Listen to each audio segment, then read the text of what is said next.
नमस्कार ओडिशावासी शुभ सकाळ आज हूँ 14 सेप्टेम्बर शुक्रवार आज रही देश विदेश गुरुत्वपूर्ण खबर सुभद्रा योजना ठू आरंभ करके 18 रत्न भंडार खोल सहित गोल्ड क्षीर लंच कले मुख्यमंत्री सहित रही आगामी 5 दिन लगातार वर्षा हो स्कूल बंद रमती अनेक खबर रही तेणु आपण जिलार ना लिखि भिडियो शेष पर्यंत देखु नंबर 1 सुभद्रा योजना को नहीं आसला आउ एक बड़ खबर महिला सरकार बड़ प्लान तेबे बड़ आकार रे सुभद्रा योजना आसी जहाँ बिग लॉन्च प्लान करिसेंती मुख्यमंत्री मोहन चरण माझी मोदी को जन्मदिन 17 तारिख में 70,000 महिला उपस्थित रे एही योजना शुभारंभ करेंगे प्रधानमंत्री नरेंद्र मोदी 11:30 रे आसी भुवनेश्वर जनता मैदान रे पहुंचे 2:30 पर्यंत लगिवो आ सुभद्रा योजना जोड़ी हेबे 1 कोटी अधिक महिला जहाँ को मिलिबो सुभद्रार टंका एजाएं एबे 70 लाख महिला सामिल होइचंती तेणु सबुठारु बड़ कथा हो 17 तारिख पई एबे पूरा जोरसोर लागि पड़िचंती मुख्य शासन सचिव मनोज आहूजा।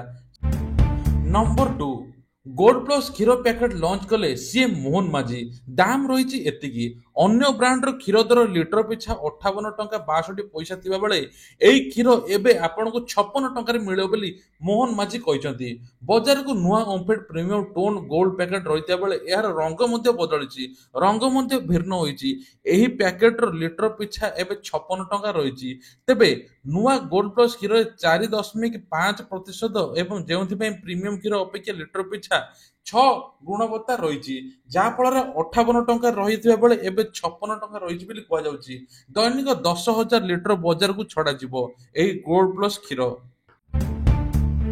नंबर 3 आसंता काली मयूरभंज जिलार समस्त स्कूल बंद रहिबो तेबे आसंता काली संभाव्य वर्षा एवं बन्या पई मयूरभंज जिलार समस्त स्कूल छुट्टी घोषणा कले मयूरभंज जिलापाल सरकारी बेसरकारी स्कूल मध्ये बंद रहिबो मुख्यमंत्री जाई तनाघना करछन मयूरभंज जिले में आ मयूरभंज जिले में एबे बन्यार परिस्थिति लगातार वर्षा हेबा फल जीवा आसिया मध्ये असुविधा होची जहा फल समस्त सरकारी किछिटा ऑफिस बंद होईची ता सहित स्कूल मध्ये बंद रहिछि बोली कुआ जाउची तेणु बन्या परिस्थिति एते भयंकर जे सेठिकार मत्स्यजीवी माने समुद्र को जाउनाती एवं बहुत गरीब लोक एवं हैरान होउछंती किछि लोक उच्च स्थान रे मध्ये रहिछंती तेणु आसंता काली स्कूल समस्त सरकारी बेसरकारी बंद रहिबो बोली कुआ जाउची। नंबर 4 18 रे रत्न भंडार जांच करिबो एएसआई दिन गोटे दर्शन बंद रहिबो किंतु मिलिबो महाप्रसाद तबे ए नै एएसआई पक्षरु श्रीमंदिर प्रशासन को सूचना दिया जायछि राज्य सरकार को अनुमोदन पर एक प्रारंभिक निरीक्षण एवं वैषयिक जांच अनुष्ठित हेबो तेबे राज्य सरकार अनुमोदित एसओपी अनुसार यह हेबो तेबे 17 तारिख दिन रात्र 2टार द्वार फिटा रात्र 3टार मंगल आरती यापर 18 तारिख दिन गोटेरु निरीक्षण कार्य शेष होगा पर्यंत सर्वसाधारण दर्शन बंद रहे बोली कहुच्छी महाप्रसाद क्रय करने को इच्छुक थिबा व्यक्ति माने सिंहद्वार पटे 22 पाहाच दे आनंद बजार महाप्रसाद किणी उत्तर द्वार पटे प्रस्थान करेंगे बोली कहुच्छी। नंबर 5 लुहा कड़ई रे अभड़ा रोषे करने घटना कार्यानुष्ठान निर्देश देले मुख्य प्रशासक तेबे लुहा कड़ाई रे महाप्रसाद रोषे नहीं विभिन्न निजकर असंतोष पर एक्शन नहीं लुहा कड़ाई व्यवहार होता अभियोग पर कार्यानुष्ठान नेबा मुख्य प्रशासक अरविंद पाठी निर्देश देइछंती सुवार महासुवार निजक एवं बेडुआपंथी बड़ निजक एवं रोष पाइक निजक संपादक रोष अमीन तुरंत रोष परिदर्शन करने निवारण करने सहित कड़ई जबत कर 7 दिन भीतर कार्यकारिता रिपोर्ट दाखल करेंगे सेहीपरि पाटशाणी महापात्र थलित महापात्र देउल करण प्रतिदिन रोषशाला तनखी कर लुहा कड़ई जबत करने संपूर्ण सेवक द्वारा कड़ई जबत कर संपादन कार्यकारी लुहा कड़ई किभली जबत लुहा कड़ई एमती कहीं होता से नहीं गोटे दृढ़ कार्यानुष्ठान नि बंगोपसागर सृष्टि है लघुचाप 48 घंटार अवपात तेबे आगामी 5 दिन रे लगातार वर्षा हो बोली कुआ जाउची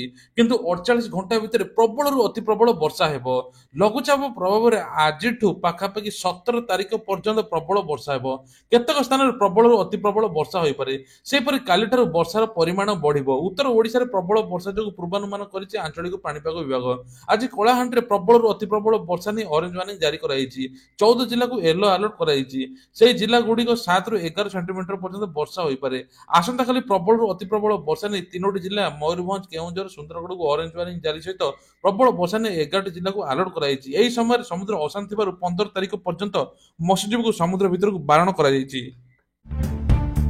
ତେବେ ଆଉ ଏକ ବଡ଼ ଖବର, ବାର୍ଡ ଫ୍ଲୁ ପାଇଁ ହଟସ୍ପଟ୍ ପାଲଟିଛି ପୁରୀ ଜିଲ୍ଲା। 3 ମାସ ଯାଏଁ କୁକୁଡ଼ା ଚାଷ ଉପରେ ପ୍ରଶାସନର କଟକଣା। ତେବେ ଜିଲ୍ଲାର ପିପିଲି, ସତ୍ୟବାଦୀ, ନିମାପଡ଼ା, ଡେଲାଙ୍ଗ ବ୍ଲକର 4ଟି ଗ୍ରାମରେ ଏବେ ବାର୍ଡ ଫ୍ଲୁ ଚିହ୍ନଟ କରାଯିବା ପରେ ତତ୍ପରତା ଦେଖାଇଛି ପ୍ରଶାସନ। ବାର୍ଡ ଫ୍ଲୁ ସଂକ୍ରମିତ ଅଞ୍ଚଳରେ 3 ମାସ ପର୍ଯ୍ୟନ୍ତ କୁକୁଡ଼ା ଚାଷ ବନ୍ଦ କରାଯାଇଛି। 3 ମାସ ଯାଏଁ କୁକୁଡ଼ା ଚାଷ ଉପରେ ପୁରୀ ପ୍ରଶାସନ କଟକଣା ଲଗେଇଛି। ପିପିଲି, ଡେଲାଙ୍ଗ, ନିମାପଡ଼ା, ସତ୍ୟବାଦୀରେ କୁକୁଡ଼ା ଚାଷ ବନ୍ଦ ରହିଛି। ସେହିପରି ସଂକ୍ରମିତ ଅଞ୍ଚଳରେ 1 କିଲୋମିଟର ଭିତରେ କୁକୁଡ଼ା ଚାଷ ହେବ ନାହିଁ। 1ରୁ 10 କିଲୋମିଟର ବ୍ୟାସାର୍ଦ୍ଧରେ କୁକୁଡ଼ାକୁ ବାହାରକୁ ପଠାଯିବ ନାହିଁ। ଆଉ 15 ଦିନରେ ଥରେ କୁକୁଡ଼ା ନମୁନା ପରୀକ୍ଷା କରାଯିବ। ଯଦି ନେଗେଟିଭ ଆସିଲେ ପରବର୍ତ୍ତୀ ପଦକ୍ଷେପ ଗ୍ରହଣ କରାଯିବ। ପିପିଲି ବ୍ଲକରେ 861ଟି କୁକୁଡ଼ା ଫାର୍ମରୁ 55ଟି ଫାର୍ମ ସିଲ୍ ହୋଇଯାଇଛି। ଡେଲାଙ୍ଗ ବ୍ଲକରେ 344ଟି ଫାର୍ମ ରହିଛି। ବିଶୋଧନ କରି 64ଟି ଫାର୍ମକୁ ଏବେ ସିଲ୍ କରାଯାଇଛି। ସେହିଭଳି ସତ୍ୟବାଦୀରେ 22ଟି କୁକୁଡ଼ା ଫାର୍ମକୁ ବିଶୋଧନ କରି ସିଲ୍ କରାଯାଇଛି ବୋଲି କୁହାଯାଉଛି।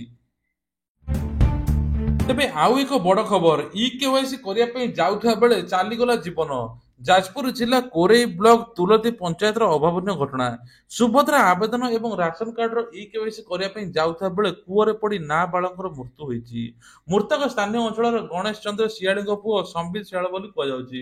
ସୂଚନା ଅନୁସାରେ ଗଣେଶ ପରିବାର କଟକରେ ରହୁଥିବା ବେଳେ କେବଳ ସୁଭଦ୍ରା ଆବେଦନ ପାଇଁ ରାସନ କାର୍ଡରେ ଇ-କେୱାଇସି କରିବା ପାଇଁ ଗାଁକୁ ଯାଉଥିବା ବେଳେ ସମ୍ବିତ କୂଅରେ ପଡ଼ିଯାଇଥିଲେ।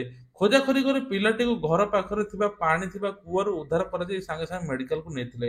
ସେଠାରେ ଡାକ୍ତର ସମ୍ବିତଙ୍କୁ ମୃତ ଘୋଷଣା କରିଥିଲା। ବାପା ମା କହିବା କଥା ଯେ ଇ-କେୱାଇସି କରିବାକୁ ଯାଇଥିବାରୁ ପିଲାଟିକୁ ହରାଇ ବସିଲେ। ସେଥିପାଇଁ ଯାଜପୁର ଜିଲ୍ଲାପାଳଙ୍କ କାର୍ଯ୍ୟାଳୟରେ ଏକ ପ୍ରତିନିଧି ଦଳ ଜିଲ୍ଲାପାଳଙ୍କୁ ଭେଟି ଏଭଳି ନିୟମକୁ ବନ୍ଦ କରିବା ପାଇଁ ଦାବି କରିଥିବା ବେଳେ ମୃତକ ପରିବାର ବର୍ଗକୁ ରେଡକ୍ରସ ସହାୟତା ଦାବି କରାଯାଇଛି। ଲୋକସେବା ଭବନ କନଭେନସନ ସେଣ୍ଟରରେ ନିଯୁକ୍ତି ମେଳା ଉଦ୍ଘାଟନ କଲେ ମୁଖ୍ୟମନ୍ତ୍ରୀ। ଭୁବନେଶ୍ୱର ଲୋକସେବା ଭବନ କନଭେନସନ ସେଣ୍ଟରରେ ନିଯୁକ୍ତି ମେଳା ମୁଖ୍ୟମନ୍ତ୍ରୀ ମୋହନ ଚରଣ ମାଝୀ ଏହା ଉଦ୍ଘାଟନ କରିଥିଲେ। 476 ଜଣ ନବ ନିଯୁକ୍ତକୁ ନିଯୁକ୍ତି ପତ୍ର ପ୍ରଦାନ କରାଯାଇଛି। ସାଧାରଣ ପ୍ରଶ୍ନ ଅଭିଯୋଗ ପକ୍ଷରୁ ନିଯୁକ୍ତି ମେଳାର ଆୟୋଜନ କରାଯାଇଥିଲା। ନିଯୁକ୍ତି ପତ୍ର ଦେଖାଇ ଆଶାୟୀମାନେ ବହୁତ ଖୁସି ଅଛନ୍ତି।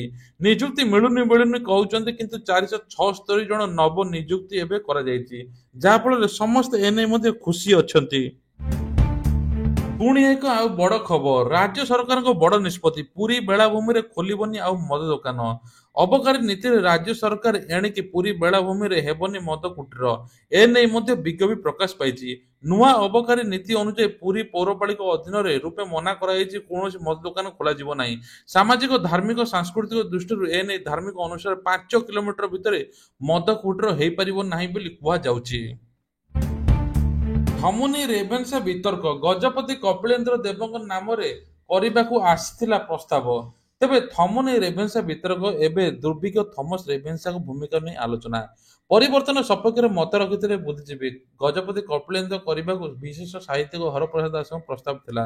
ତେଣୁ ଏବେ ବିତର୍କ ରହିଛି। ରେଭେନ୍ସା ନାଁ ପରିବର୍ତ୍ତନକୁ ନେଇ ସମସ୍ତେ ବାହାରିଛନ୍ତି। ମନା ସମସ୍ତେ କରିଛନ୍ତି ଯେ ରେଭେନ୍ସା କଲେଜ ଗୋଟେ ଇତିହାସ ନାଁ ଆମେ କେବେ ବି ବଦଳାଇ ପାରିବୁ ନାହିଁ। ଭୁବନେଶ୍ୱରରେ ଅନୁଷ୍ଠିତ 9 ଦୁର୍ବିଜ୍ଞ ଥମସ ରେଭେନ୍ସାଙ୍କ ଚକ୍ରରେ ରେଭେନ୍ସା ନାମ ପରିବର୍ତ୍ତନ ନେଇ ଯୁକ୍ତି ଉପସ୍ଥାପନ କରିଥିଲେ। କିନ୍ତୁ ରେଭେନ୍ସା ନାଁ ପରିବର୍ତ୍ତନ ନେଇ ଧର୍ମେନ୍ଦ୍ର ପ୍ରଧାନ କହିଥିଲେ ଯେ ନାଁ ପରିବର୍ତ୍ତନ କରିବା ପାଇଁ। ତେଣୁ ସେହି ଦିନଠାରୁ ଆରମ୍ଭ ହୋଇଥିଲା ତର୍କ ବିତର୍କ। କିନ୍ତୁ ଏପର୍ଯ୍ୟନ୍ତ ସମସ୍ତେ ଆନ୍ଦୋଳନକୁ ଓହ୍ଲାଇଛନ୍ତି। ରେଭେନ୍ସା ନାଁ କେବେ ବି ବଦଳିବ ନାହିଁ। ରେଭେନ୍ସା କଲେଜ ହେଲେ ଗୋଟେ ଇତିହାସ। ଶେଷ ଖବର, ସମ୍ବଲପୁରରେ ଜିଏସଟି ଚଢାଉ, କୋଟି କୋଟି ଟଙ୍କା ଜିଏସଟି ଫାଙ୍କିବା ଅଭିଯୋଗ। ତେବେ କାମଲି ବଜାରରେ ଏକ କପଡ଼ା ହୋଲସେଲ ଗୋଦାମରେ ଜିଏସଟି ରେଡ୍, କୋଟି କୋଟି ଟଙ୍କା ଜିଏସଟି ଫାଙ୍କିବା ଅଭିଯୋଗରେ ଚଢାଉ ହୋଇଛି। ଦୀର୍ଘ ଦିନ ହେବ କପଡ଼ା ହୋଲସେଲିଂ ଦୋକାନ ଜିଏସଟି ଫାଙ୍କୁଥିବା ନେଇ ଅଭିଯୋଗ ହୋଇଥିଲା। ଏଜେନ୍ସିର 5ଟି ସ୍ଥାନରେ 15 ଜଣିଆ ଟିମ୍ ଚଢାଉ କରିଥିଲା। ରେଡ୍ରେ ସିଟି ଜିଏସଟି ବିଭାଗ ପକ୍ଷରୁ ବହୁ ଅଧିକାରୀ ମଧ୍ୟ ସାମିଲ ଥିଲେ। ତେବେ ଜିଏସଟି ଫାଙ୍କୁଥିଲେ ବୋଲି ଜଣାପଡ଼ିଛି। ତେବେ ଇଏ ଥିଲା ଆଜିର ଦେଶ ବିଦେଶର କିଛିଟା ଗୁରୁତ୍ୱପୂର୍ଣ୍ଣ ଖବର। ଏଇଭଳିଆ ଖବର ପ୍ରତ୍ୟେକ ଦିନ ସକାଳ 5ଟାରେ ଦେଖିବା ପାଇଁ ହେଲେ ଆମର ଏହି ଚ୍ୟାନେଲଟିକୁ ସବସ୍କ୍ରାଇବ କରିଦିଅନ୍ତୁ, ଯାହାଫଳରେ ଆପଣ ସର୍ବପ୍ରଥମେ ଆମ ଚ୍ୟାନେଲରେ ନ୍ୟୁଜ ଦେଖିପାରିବେ। ଜୟ ଜଗନ୍ନାଥ।